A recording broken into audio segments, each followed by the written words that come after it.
Muy buenos días, es un gusto recibirles con las primeras noticias de TV Ciudad en esta jornada de martes con 6 grados de temperatura a esta hora. Bastante frío en la capital del país. Saludo cordial antes que nada a quienes nos siguen por Uniradio, la radio de la Universidad de la República, 107.7 de FM, por señal abierta, 6.1 por YouTube y por tvciudad.ui.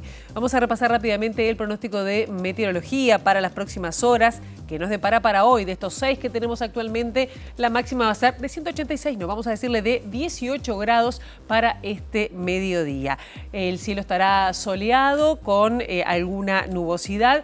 Y bueno, ¿qué pasará mañana? Bueno, las temperaturas extremas, 7 y 18 grados. También no se prevén precipitaciones y el cielo estará algo nuboso con periodos de claro. Similar el jueves 5 de junio, día del ambiente, 5 la mínima, 16 la máxima para el área metropolitana. Este es el pronóstico de meteorología y ya vamos con algunos adelantos de lo que vamos a estar desarrollando para hasta las 9 de la mañana. Y uno de ellos tiene que ver con la rendición de cuentas, que ayer se presentó con algunos artículos adicionales. La conferencia la dio el ministro de Economía y Finanzas, Gabriel Odone, y el trabajo ahora es del Parlamento Nacional. Prioridades adicionales.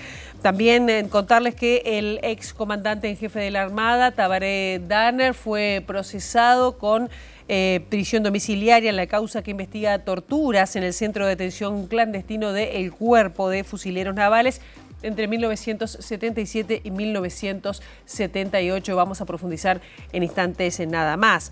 El directorio del Partido Nacional, y vamos a temas políticos, recibió a la intendenta electa, a los intendentes electos por el Partido Nacional para evaluar el desempeño de esta colectividad en las elecciones departamentales y municipales. También ayer hubo una reunión de los principales referentes del Partido Nacional con la ex vicepresidenta Beatriz Argimón sobre la propuesta de la administración Orsi de designarla como representante del país ante la UNESCO en París. Quedaron limadas las diferencias o asperezas que habían surgido por esta designación.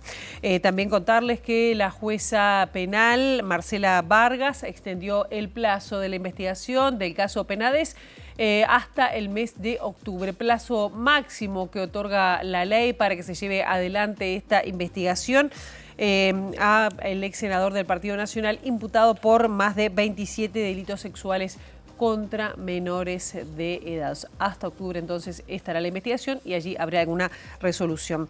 Del ámbito internacional nos quedamos en Argentina porque la Justicia Nacional del Trabajo en ese país suspendió en forma provisoria 2 artículos clave del decreto de necesidad y urgencia impulsado por su presidente Javier Milei, que limitaba el derecho de huelga. Y sobre las 8:30 de la mañana vamos a hablar de otro de los temas que ha concitado la atención ya desde hace varios meses, pero en estas últimas horas más, que tiene que ver con la caja de jubilaciones y pensiones de profesionales universitarios. Vamos a estar recibiendo a el representante de una de las agremiaciones que, bueno, tiene su punto de vista con respecto a este proyecto que está a estudio en el Senado.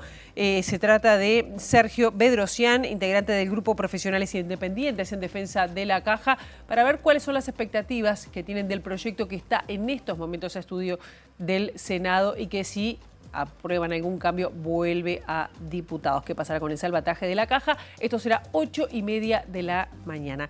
Ahora abrimos la ventana hacia las calles de Montevideo para con datos del Centro de Gestión de Movilidad, ver por dónde circular, por dónde no. @IMTránsito, @MBTransporte para seguir en tiempo real cualquier cambio en la circulación. Les adelantamos algunos cortes programados. Ven qué despejada la mañana, El Rocha entre Martín García e Isidoro de María, el corte se extenderá hasta el 18 de junio por la reparación de la red Arteaga, esa red centenaria.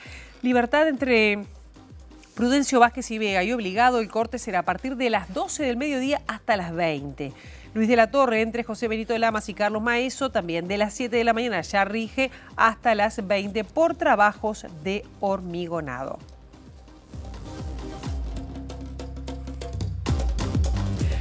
Comenzando el desarrollo informativo, les contamos que el gobierno presentó ante el Parlamento el proyecto de ley de presupuesto y rendición de cuentas, que incluye artículos destinados a financiar el pago de deudas originadas en el último año del gobierno pasado. El ministro de Economía y Finanzas, Gabriel Odone, reiteró que las deudas de ACE y del Ferrocarril Central son las principales y dijo que la situación fiscal es desafiante, pero que es manejable.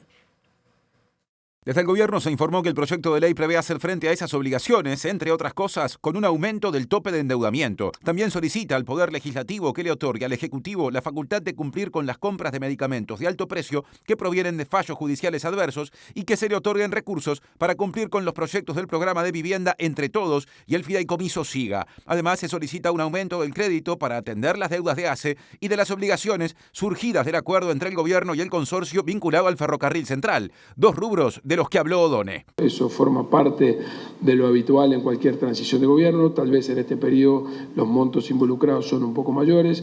En particular hay dos incisos que para nosotros han tenido una relevancia importante. Eso es el MTOP, precisamente por el diferendo con el ferrocarril que no había estado resuelto y que este gobierno durante este periodo, las primeras semanas, logramos alcanzar un acuerdo y como yo informé en su momento, ese monto del acuerdo supone 144 millones de dólares ciertos para cubrir en 2025 y por lo tanto eso es el crédito presupuestal que estamos solicitando para el MTOP, un monto adicional, un monto de ese orden.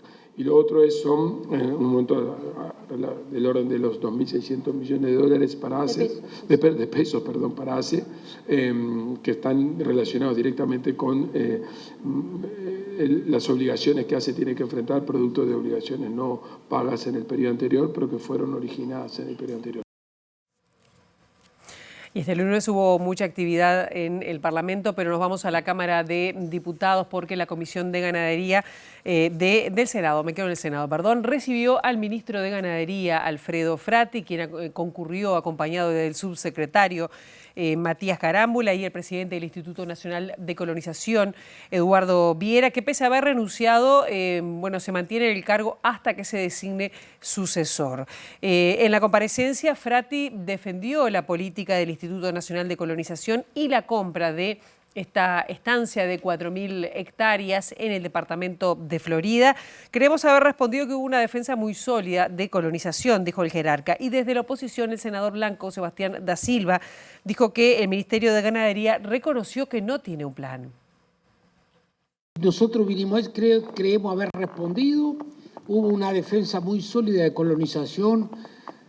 No solo que en Semana Santa los dos directores de colonización fueron a ver el campo, los técnicos fueron a ver, todo eso que no fueron a ver el campo es falso y que no hay proyecto también es falso. Ahora, no hay peor sordo que el que no quiere escuchar o el ciego que no quiere ver.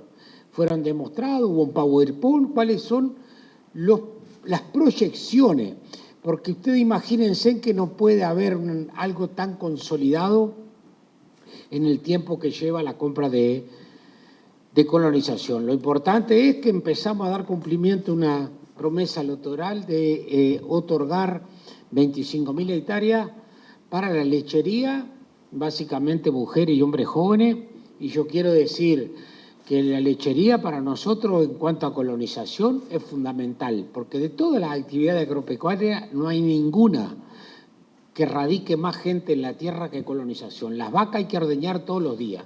No tienen 1 de mayo, no tienen Navidad, no tienen 1 de año. Por lo tanto, alguien tiene que estar sobre la tierra para ejecutar eso de todos los días. Por lo tanto, va en consonancia con lo que es la propuesta de este ministerio, entre otras cosas.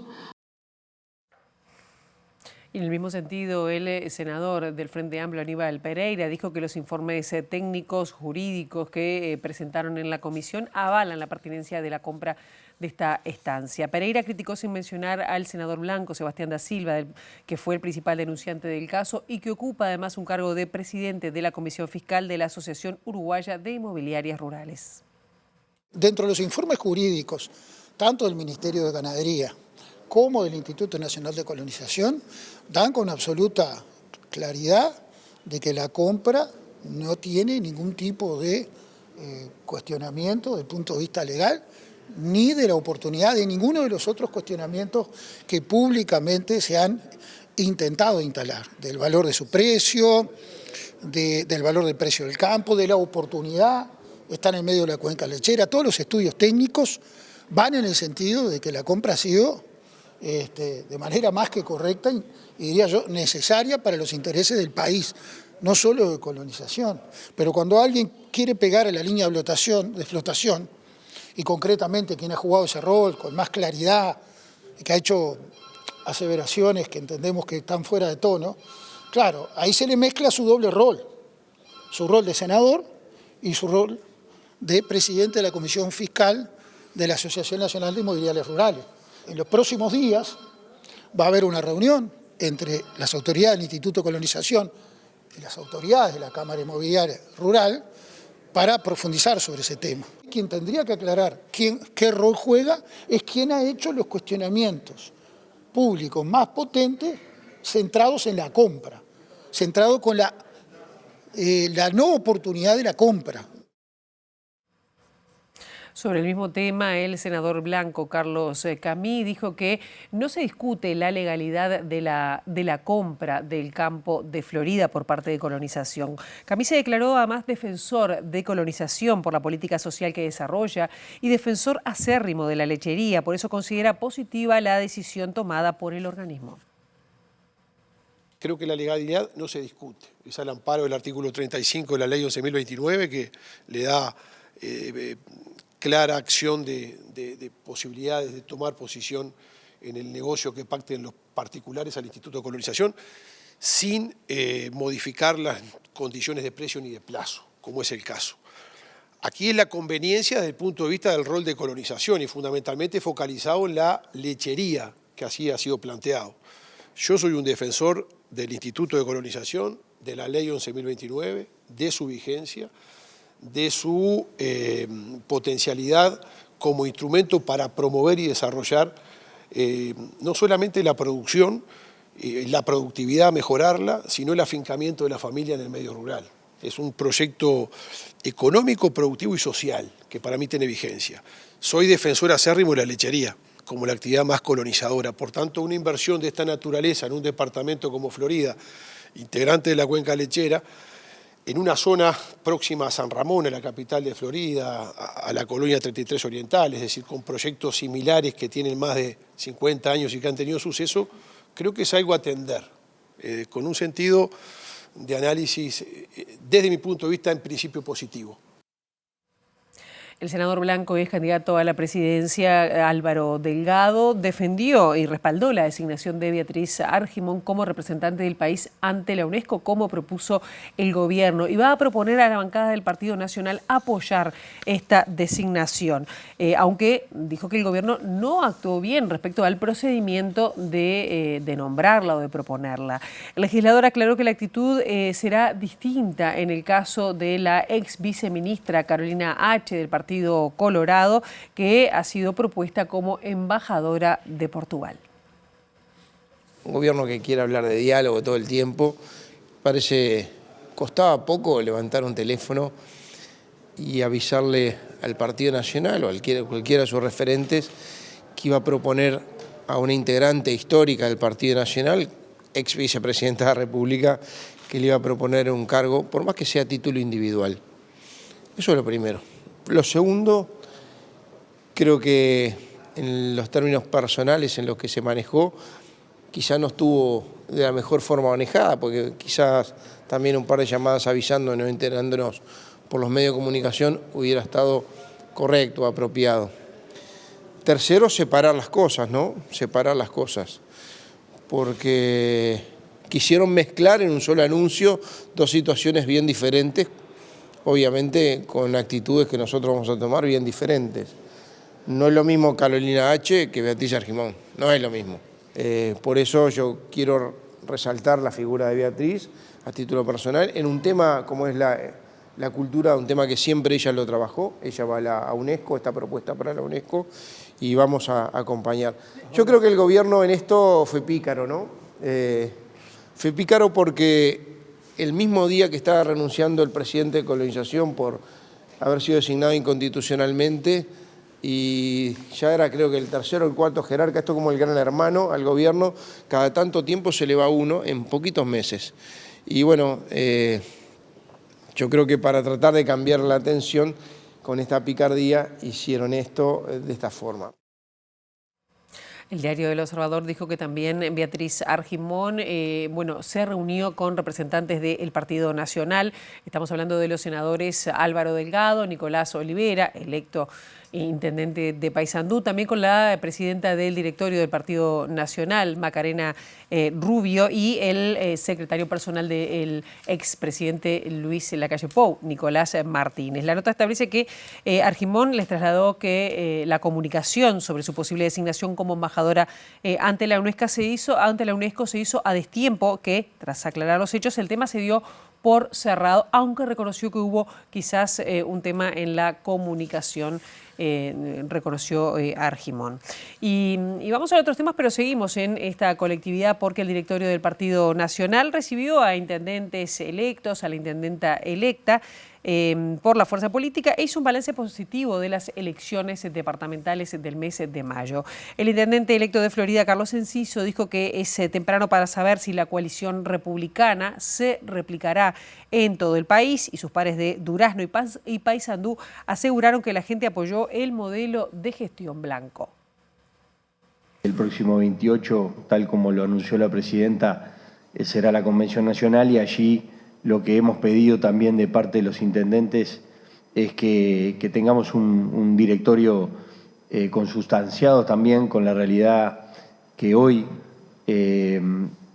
vemos en el discurso público y que muchas veces busca atentar contra o desprestigiar los gobiernos departamentales. Los candidatos, las propuestas que nuestro Partido Nacional hizo en las últimas elecciones del 11 de mayo terminó traduciéndose en la amplísima respaldo, mayoría a nivel territorial que el partido ha desplegado, con 14 intendencias, con 96 municipios, con una enorme e histórica cantidad de ediles, de concejales. 300.000 uruguayos más confiaron en esta propuesta en mayo con respecto a octubre. Nuestro partido creció un 46% con respecto a la última elección de octubre. Además, el intendente electo de Florida aseguró que aún no es tiempo de determinar si el lema Coalición Republicana debe competir en los 19 departamentos en el próximo ciclo electoral. Que va a ir procesándose, suponemos, en los próximos meses y año futuro también, del año que viene, porque no es un tema de una decisión lineal, fácil, y además creo que hay que ver quiénes van a estar en un poco la conversación también de otros partidos para hacer algo que tenga un objetivo a buen puerto. La jueza penal Marcela Vargas extendió el plazo de la investigación del ex senador Gustavo Penades hasta el mes de octubre, plazo máximo que otorga la ley para que presente la acusación contra el ex legislador, imputado por más de 27 delitos sexuales contra menores. El 10 de junio vencía el plazo que tenía aprobado por la justicia para presentar la acusación, pero la fiscal Alicia Guione pidió que una prórroga, alegando que tiene más hechos para sumar, puesto que se han agregado nuevas denuncias de víctimas. El plazo máximo legal permitido ahora es el 10 de octubre de este año, y hasta ese momento se podrá extender la investigación que desarrolla Fiscalía. En su argumentación durante la audiencia, la fiscal Guione sostuvo que realizó 22 pericias en el caso y tomó 35 declaraciones, de las cuales más de 16 fueron declaraciones anticipadas. El abogado de las víctimas, Juan Raúl Williman, argumentó a favor de conceder la prórroga a Fiscalía por el derecho de las víctimas que aún no declararon de ser escuchadas. Vamos ahora al Ministerio de Ambiente, que firmó un contrato por el financiamiento por la puesta en marcha del Plan Vale, una iniciativa para recuperar y revitalizar y revalorizar los plásticos de un solo uso. El plan dará un incentivo económico a la población y busca revalorizar envases plásticos y apostar a reducir la contaminación. El incentivo será la conciencia de trabajar y aportar para el reciclaje, la recuperación de los envases y de esa forma aportar a la menor contaminación ambiental del país, del planeta, en un año donde justamente el Día Mundial del Ambiente, las Naciones Unidas lo está dedicando al lema de sin contaminación de plásticos. Pero a su vez, naturalmente, el plan que están llevando adelante las empresas que son quienes tienen la responsabilidad de colocar en el mercado los envases, pero también con ellos los comercios que van a recibirlos, las intendencias que tienen que desarrollar un sistema de recolección diferenciada, junto a la población que va a tener que hacer el cambio cultural de separar los envases en casa, asumir que no podemos disponer de los envases de cualquier forma, en cualquier lugar. Bueno, entre todos trabajar con lo que el plan propone como un sistema de depósito, devolución y reembolso que tendrá como materialización que lo que se nos cobró a la hora de comprar un envase, luego de utilizarlo, cuando lo devolvamos recibiremos un monto económico que el plan está analizando en qué entorno de dinero va a ser, si 5 pesos, más, menos. En eso las empresas tienen que trabajar con el Ministerio, con el Poder Ejecutivo para definir la regulación de este tema en un plan que tenemos que verlo por etapas, ¿verdad? Ahora vamos a hablar de temas de salud, una situación que tiene un foco especial en el Ministerio del Ramo por el incremento de la situación de aumento de patrimonio de pasivos, ¿no?, de las mutualistas, las deudas de las mutualistas que ha crecido en el último tiempo. Hay una situación especialmente preocupante en CUDAM y con este tema está nuestra compañera Abril Mederos. Abril, muy buenos días, bienvenida. Gracias, Pilar. Buen día para ustedes también. Sí, exactamente, la situación concretamente de la mutualista CUDAM, que viene atravesando una situación de pérdida sostenida de socios durante varios años, y hay preocupación por parte del Sindicato Médico del Uruguay de cómo esto pueda llegar a desembocar en el trabajo de los empleados de esta mutualista. Para hablar al respecto estamos con el presidente del sindicato, José Minarrieta, a quien ya saludamos. Minarrieta, gracias por estos minutos. Bueno, ¿cuál es la situación concretamente en CUDAM y cuál es la preocupación del sindicato? Bueno, buenos días, gracias por la nota. Esta es una situación que se viene arrastrando desde hace unos meses por un déficit que ha tenido la institución 2 años consecutivos, que llevó a que en octubre hubiera un descuento salarial de un 20% para los médicos dependientes y de un 30% para los médicos que facturan. Y que además no se hayan pagado las 2 partidas de telemedicina que corresponden por consejo de salarios, con lo cual se generó una deuda. Esa deuda ha sido reconocida por la empresa y bueno, estamos esperando un plan de pago para ser aprobado o rechazado por la Asamblea de Médicos, y ese es uno de los puntos. Por otro lado, la solución de fondo de la institución está siendo negociada, entendemos, con la probable asociación, algún tipo de asociación con otro prestador privado. Y nosotros ahí nuestra preocupación es que se mantengan los puestos de trabajo médicos que son necesarios para los 47.000 usuarios y que se mantengan los laudos que cobran hoy en día esos médicos, además del pago de la deuda. Y bueno, en esa hemos solicitado una reunión al Ministerio de Salud Pública para conversar estos temas, también en la Dirección Nacional de Trabajo por el tema de la deuda, pero corresponde tratarlo en ese ámbito, y también a las comisiones de salud de las cámaras, de la Cámara del Poder Legislativo, para dar a conocer esta situación. ¿Cuál va a ser el planteo que se le haga a las autoridades, sobre todo teniendo en cuenta esta posibilidad de que CUDAM se asocie con otro prestador u otra empresa? Bueno, lo que nosotros pretendemos es participar de una mesa de negociación que seguramente se llame esta semana, para participar de alguna medida, ser informados de cuáles serían los efectos que tendría una asociación de este tipo para solucionar esta situación compleja de esta institución en el trabajo médico. Nosotros estamos preocupados porque entendemos que puede ser uno de los puntos que se toque en la negociación y queremos estar en esa mesa. ¿De cuánto ha sido la pérdida de socios de los últimos años a la que ustedes aluden? No sabría definir, no sé exactamente los números en este momento. La empresa, la institución cuenta aproximadamente con 47.000 socios. Sabemos que en los últimos años muchos de los socios que habían venido de la institución, de otra institución que cerró, que fue Casa de Galicia, que eran unos 8.000 que fueron para CUDAM, se fueron perdiendo, una cifra similar en los últimos 2 años, y esa es una preocupación sin duda. Por ahora no ha habido despidos a raíz de esta situación. No ha habido despidos y además hay que destacar que tenemos un muy buen diálogo con las autoridades de la institución, con el Ministerio de Salud Pública, que esto hay que llevarlo justamente por el camino del diálogo y es así como se está haciendo y nosotros estamos esperanzados en lograr una solución adecuada. ¿Tienen fecha de reunión con las autoridades? Tuvimos una reunión el viernes pasado con la presidenta de Junasa, donde se planteó la necesidad de crear esta mesa de trabajo y estaremos, según lo que nos dijeron, convocados para los últimos días de esta semana para comenzar a trabajar.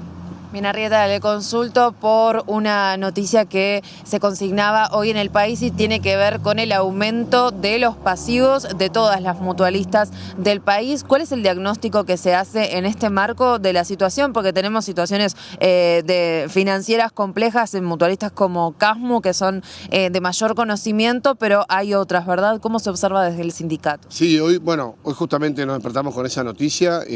Obviamente que eso requiere una visión de nuestros asesores para comprobar efectivamente y ver cuál es qué tipo de déficit estamos hablando. Nosotros sabemos que existe una unidad de monitoreo en la Junta Nacional de Salud y la unidad de monitoreo es la que está analizando continuamente la situación económico-financiera de todas las empresas. Como sabemos, en el sector salud las empresas privadas no tienen fines de lucro y se manejan por lo tanto en un equilibrio bastante delicado entre lo que son los ingresos y los egresos y eso tiene que ser monitoreado permanentemente y lo está haciendo. Si eso corresponde a un déficit estructural o tiene que ver con cuestiones coyunturales, es cuestión para que los asesores lo analicen y estaremos justamente trabajando en esos temas en las próximas semanas. Muchísimas gracias. Gracias a ustedes. La palabra allí de José Minarrieta, presidente del Sindicato Médico del Uruguay, a razón de esta situación que atraviesa la mutualista CUDAM, sobre la que ya tendremos noticias más adelante. Muchísimas gracias, Abril. Iremos viendo cómo evoluciona esta situación de CUDAM y el resto de las mutualistas. Pero vamos a otros temas porque el excomandante en jefe de la Armada, Tabaré Danner, fue procesado con prisión domiciliaria en la causa que investiga torturas en el centro de detención clandestino del Cuerpo de Fusileros Navales, según publicó La Diaria. La jueza Isaura Tórtora dispuso el procesamiento de Danner por 5 delitos de abuso de autoridad y 5 de privación de libertad contra 10 militantes del Partido Comunista y la Unión de Juventudes Comunistas que padecieron torturas en la sede del FUSNA tras producirse su detención en 1977. Se les sometió a estas personas interrogatorios con torturas como submarino, plantones, picana eléctrica y golpes. El centro de clandestino del FUSNA estaba a cargo del capitán de corbeta Jorge Jausolo, y el enlace de inteligencia de la unidad era el entonces alférez de navío Jorge Trócoli, condenado en Italia por violaciones a los derechos humanos contra ciudadanos y ciudadanas italianas en el marco del Plan Cóndor. En este contexto, Tabaré Danner se desempeñaba como juez sumariante de la unidad. Según los testimonios, se realizaba su tarea en una pieza contigua a donde las personas detenidas eran torturadas. En la sentencia, la jueza Tórtora señala que de la investigación se desprende que Danner era una persona de confianza de la máxima jerarquía del FUSNA, siendo impensable que no obrara en conocimiento de los tratos crueles, inhumanos y degradantes padecidos por las personas denunciantes. El fiscal especializado en crímenes de lesa humanidad, Ricardo Percivale, analiza si va a recurrir la decisión de la jueza para solicitar la prisión efectiva de Danner.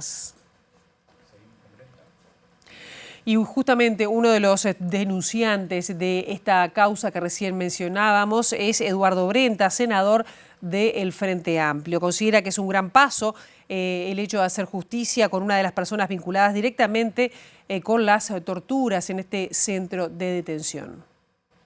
Desde hace por lo menos 30 años hemos venido denunciando sistemáticamente la participación de Tabaré Danner en lo que fue la represión en los años 75 en adelante en el Cuerpo de Fusileros Navales, donde en nuestro caso particular él actuó como juez sumariante de la causa, vinculado directamente a las torturas que se realizaban en esa dependencia de la Armada Nacional. Este proceso viene de larga data, hubo actuaciones vinculadas a militantes del MLN, del Partido Comunista, de los grupos de acción unificadora, etcétera, donde su participación fue activa. Nos parece que es un paso muy importante en materia de justicia, finalmente, luego de tantos años y de tantas denuncias acumuladas, y nos parece que además es un paso que consolida el camino a la verdad y que esperemos que además contribuya también a aportar eventualmente información respecto a más de 30 ciudadanos uruguayos desaparecidos en la Argentina en los operativos del Cuerpo de Fusileros Navales, de los cuales también participó el entonces juez sumariante Tabaré Daners. La Fiscalía formalizará la investigación contra el ex senador Charles Carrera por presunto abuso de funciones cuando era jerarca del Ministerio del Interior. El caso estuvo a cargo de la fiscal Silvia Porteiro, que lo tuvo más de 3 años y luego pidió ser apartada de la causa. El equipo de abogados de Carrera pidió una recusación contra la fiscal Sandra Fleitas y evalúa denunciarla penalmente.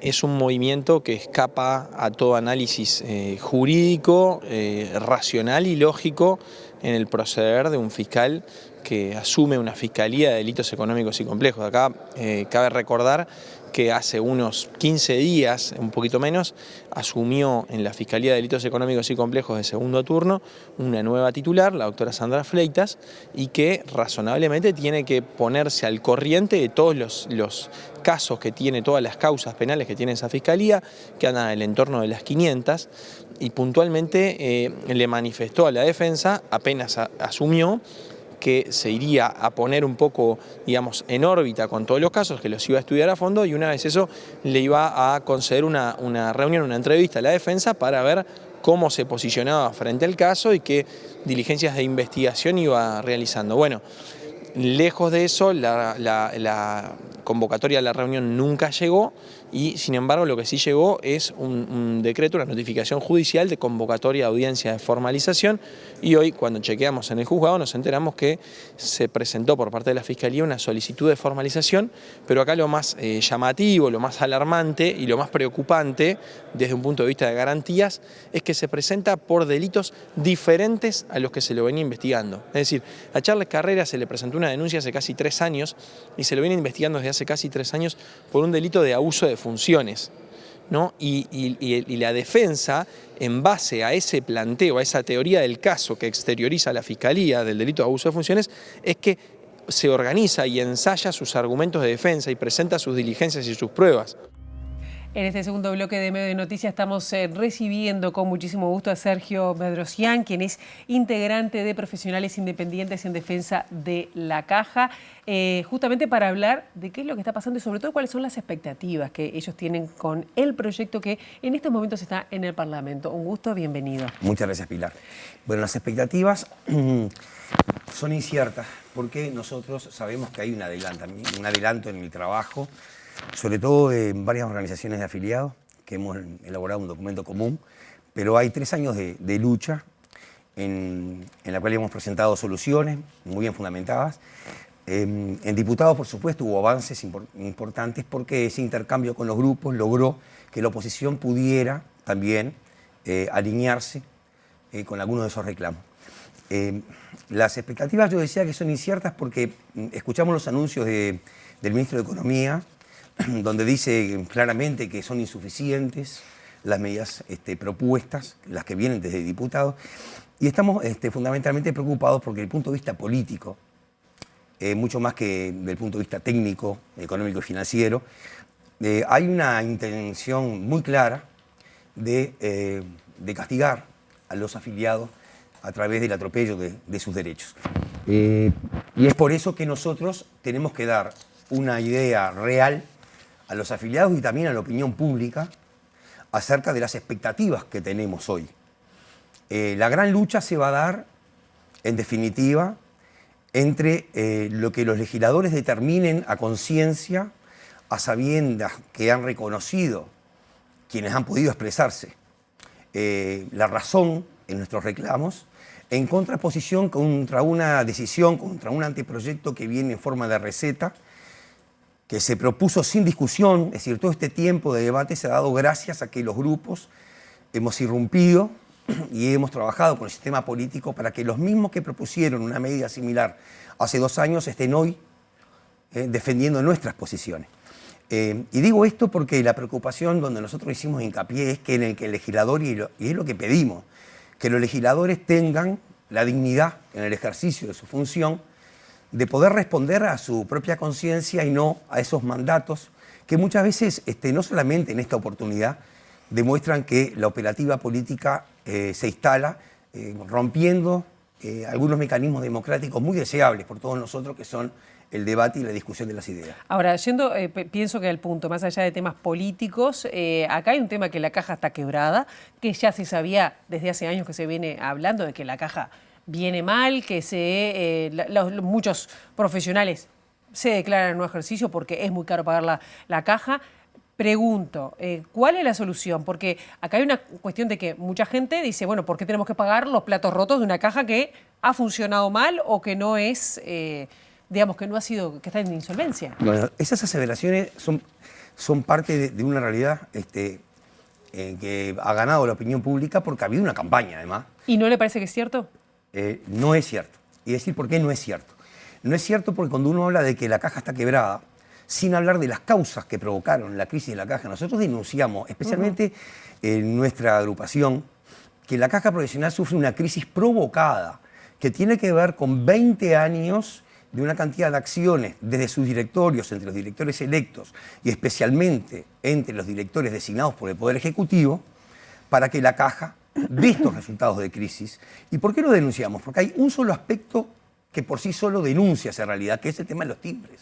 Los timbres profesionales, ustedes saben muy bien, que es un reclamo que hace tiempo que venimos nosotros poniendo arriba de la mesa, sufren un descalce, un error que sucedió en su cálculo, que lo descalzan un 70% su valor, y hay estudios económicos ya públicos donde se dice que si no se hubiese cometido ese error, entrecomillado para nosotros, la caja no solamente no tendría crisis, sino tendría superávit. Ese es un aspecto, pero es grave, porque eso habla del origen de la crisis sobre lo cual se habla muy poco y se ha hablado muy poco. Y es por eso que nosotros, de punto de vista político, y lo vuelvo a poner arriba de la mesa, estamos absolutamente sorprendidos e indignados de que siempre el sistema político, hoy el Frente Amplio, trate esta crisis frente a la opinión pública como una crisis que llegó como si todas las crisis fueran iguales. Por supuesto que tiene que ver para nosotros el origen de la crisis con las soluciones a interponer. Solamente decirles a ustedes y a la opinión pública que el mayor descalce de esos timbres sucedió del 2005 al 2015. Y estamos hablando de algo grave, es decir, las entradas de la caja no estaban acompasadas por el cálculo, con el manejo del cálculo en los indicadores de los egresos. Eso provocó un golpe muy fuerte en la recaudación de la caja. Estamos hablando de dinero. Y ese es uno de los puntos sobre los cuales nosotros trabajamos. ¿Y cuáles serían las soluciones? ¿Cómo salir de esta situación? Ahí está. Primera solución, los timbres profesionales. Ese descalce un 70%, nosotros proponemos que haya una readecuación del valor de los timbres, que sea gradual, por supuesto, por el volumen y la magnitud del descalce. También se propone un aumento de la base de aportantes, que ya explicó muy bien el Colegio de Contadores cuál es la propuesta. Y a partir de allí, nosotros... ¿Por dónde sería esa base de aportantes?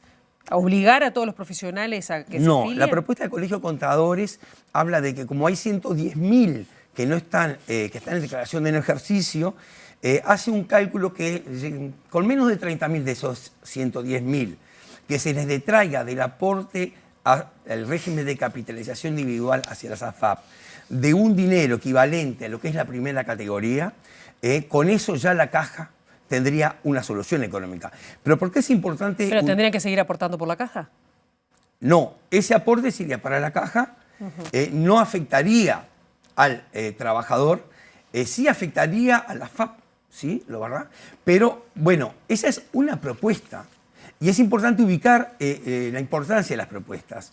Estamos hablando de propuestas que están surgiendo desde los grupos de afiliados, no desde el sistema político, con propuestas que son absolutamente respaldadas, como la de los timbres, y que no se aplica. El timbre es importante decirle a la gente que es ley. Es una ley que no se está aplicando con respecto a los timbres, que tiene que ver con el cálculo en base al índice medio de salario. Ahora, si se soluciona, por ejemplo, o se hace un cambio en los timbres, ¿cuánto llevaría a recuperar y que sea solvente la caja para pagar las jubilaciones y las obligaciones que tiene? Y en muy poco tiempo, de acuerdo a la gradualidad con la cual se aplique, por supuesto. ¿Y sería una posibilidad ir todos a un sistema, todas las cajas, en este caso la caja profesional, un sistema común? Lo que pasa es que esa... que está previsto, ¿no? Está previsto, pero lo que nosotros estamos defendiendo son los derechos de los trabajadores. Es decir, cualquier sistema que asegure los derechos de los trabajadores va a ser un sistema defendido por todos los trabajadores. El tema es cuando se incorporan o cuando se planifican sistemas en los cuales el pasaje de un sistema a otro pase por los recortes de derechos, cosa que estamos viviendo no solamente actualmente, sino desde hace 3 años en aquel primer intento de Ley Express que fracasó, que es importante decirle a la opinión pública que fracasó con los votos del Frente Amplio. El mismo Frente Amplio que hoy propone en esos puntos soluciones mucho más duras para los afiliados y que no es capaz de defender, y eso también hay que decirlo. Acá nosotros no estamos teniendo interlocutores del Frente Amplio que salgan a defender públicamente con estudios de impacto esas medidas que tendrían que ser de mucho mayor responsabilidad frente a la crisis que nosotros estamos padeciendo. Entonces, por dar un ejemplo de uno de los aspectos que no se habla de este anteproyecto y que tiene que ver con los cincuentones, propone una diferencia, una simetría clara entre otros disparates y asimetrías que adelanta la convergencia de los trabajadores de la caja profesional que estaba establecida en la 20.130 para 1973, a partir de los nacidos en el 73, y ahora se propone a partir del 67 para los trabajadores profesionales, que tendrán hoy una reunión muy importante para hacer una defensa cerrada de ese aspecto que también es una atropello. ¿Y qué pasa con los jubilados? ¿Cuál es la posición de ustedes respecto a que haya más impuestos? Porque hay gente que dice, que nos descuentan a los jubilados profesionales para tratar de financiar, para que no se desbarranque todo. Nosotros marcamos claramente como organización la concepción de que la jubilación es un derecho. A partir de allí venimos denunciando lo que fue la creación del IAS a partir del 2008. No solamente nosotros tenemos un asesor legal que es el doctor Óscar López Goldalacena, usted lo conoce muy bien, ex legislador del Frente Amplio, que es el que nos ha además asesorado debidamente para sostener y defender esta concepción. Este sería un segundo gravamen. Tenemos en este sentido una ventaja comparativa en estos momentos que la oposición en su momento reaccionó duramente con respecto a la instalación del IAS y esperemos que hoy esta misma oposición, habiendo sido tan dura, hablando de un impuesto criminal violatorio de la Constitución, tenga la dignidad en la práctica de defender que no se vuelva a instalar un segundo gravamen sobre las jubilaciones. Tampoco la sacó cuando fue gobierno, ¿no? Exactamente, y ahí por eso nosotros somos muy claros en denunciar al sistema político en su conjunto. Nosotros fuimos duros, críticos de lo que fue la Ley Express, hicimos nuestras concentraciones en Torre Ejecutiva cuando tocó la administración anterior, nosotros como organización. Lo hemos hecho, por supuesto, como corresponde, como cualquier organización gremial, o de trabajadores, en esta ocasión, frente a lo que es la administración actual. Si tuvieras que resumir, ¿cuáles serían los, los puntos centrales que ustedes defienden para salir de esta crisis? ¿Qué sería? ¿Más aporte de los profesionales, los timbres, los jubilados? Hoy la solución inevitablemente va a pasar también por una asistencia financiera que los grupos no propusimos, que es consecuencia directa no solamente de la no implementación de las medidas que hace 3 años venimos denunciando, sino de los 20 años en los cuales directores del Frente Amplio y de la coalición multicolor republicana no han instrumentado dentro de los directorios. Por eso nuestra postura tiene una mirada hacia 20 años para atrás. Sergio Bedrosian, muchísimas gracias por estos minutos y seguiremos de cerca todo lo que tiene que ver con la caja de jubilaciones y profesionales universitarios. Muchísimas gracias a ustedes. Por favor. Nosotros ahora seguimos con otros temas y vamos a hablar del Ministerio de Desarrollo Social porque el senador blanco Martín Lema realizará un pedido de informes al Ministerio de Desarrollo Social para que explique la decisión de reducir la jornada laboral de 8 a 6 horas para los funcionarios presupuestados del organismo.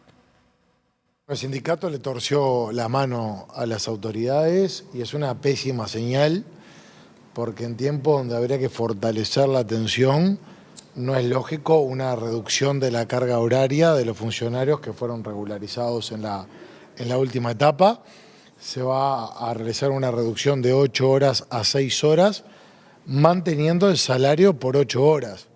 Es muy injusto, pensemos en quienes están buscando trabajo sin éxito o quienes tienen que llevar adelante una tarea laboral de acuerdo a cómo marca la normativa, que en este caso haya una excepción en estos momentos y en lo que tiene que ver con funciones como las que desarrolla el Ministerio de Desarrollo Social.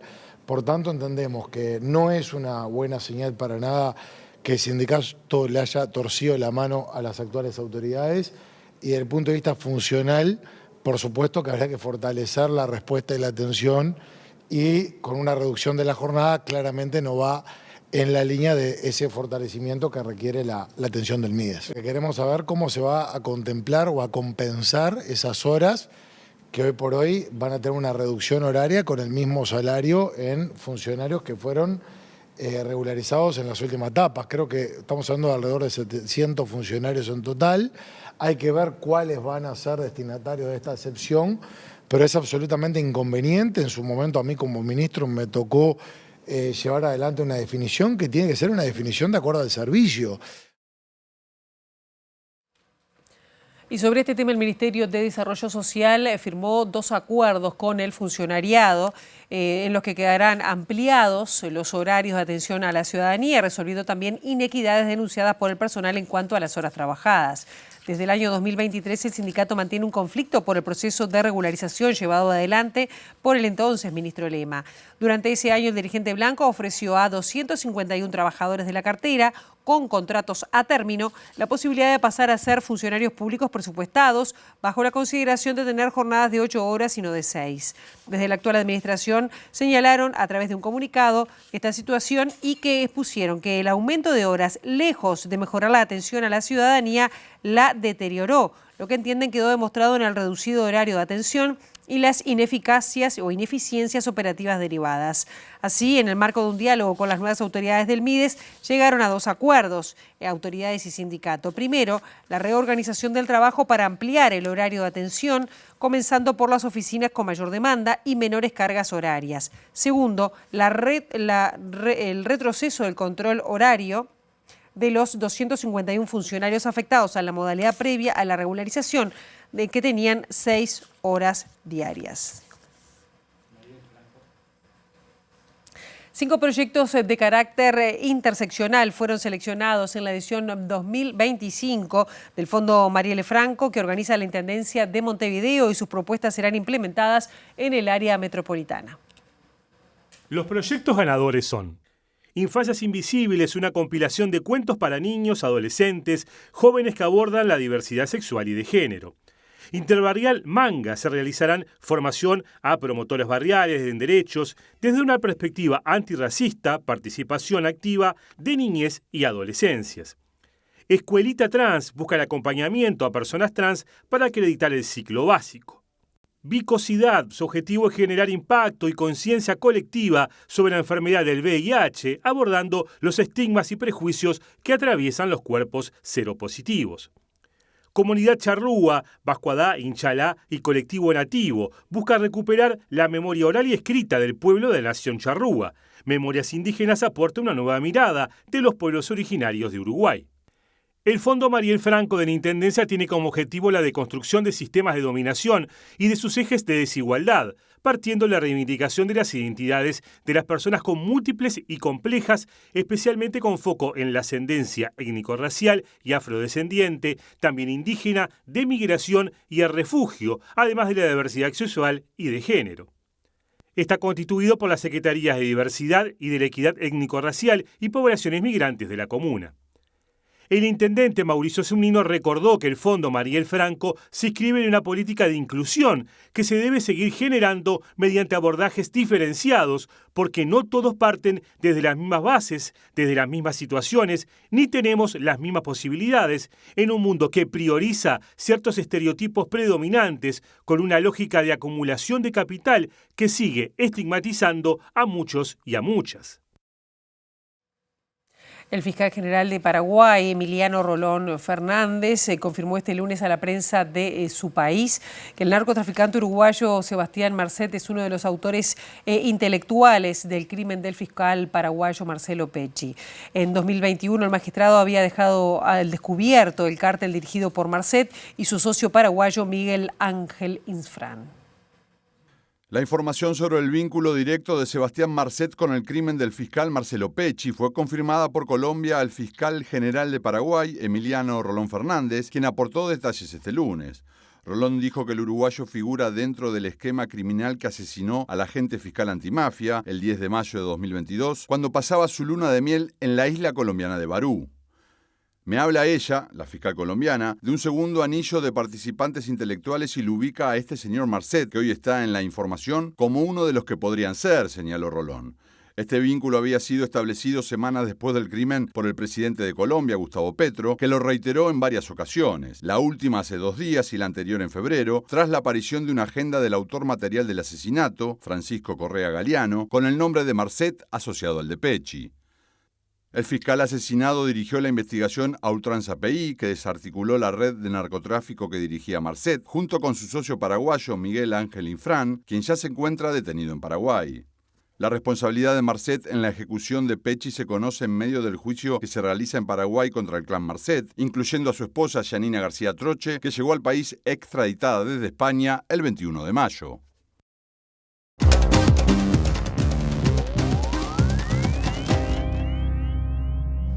La Justicia Nacional del Trabajo suspendió de forma provisoria 2 artículos clave del decreto de necesidad y urgencia impulsado por el presidente Javier Milei, que limitaba el derecho a huelga.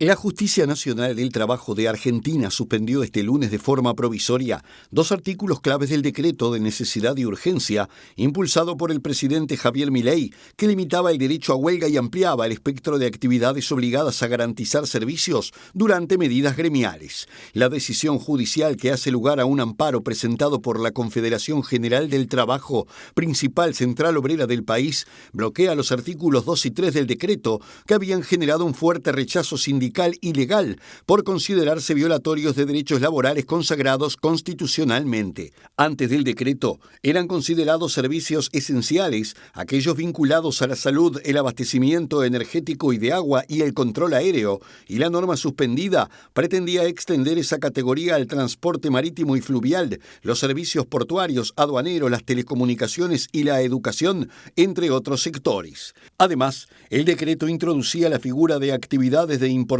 trascendental, entre las que se incluían el transporte de personas, la industria alimenticia, la construcción y la gastronomía, imponiendo un umbral mínimo de funcionamiento durante huelgas del 75% para los servicios esenciales. La Confederación General del Trabajo celebró el fallo y aseguró que continuará dando las batallas que tenga que dar en pos de garantizar y salvaguardar los derechos de los trabajadores. Hasta aquí llegamos con esta primera edición. Ahora quedan en compañía de Ciudad Viva. La actualización informativa a las 13, el central a las 18:55 y nosotros volvemos mañana bien tempranito a las 8 en punto aquí en TV Ciudad. Pasen bien, buena jornada.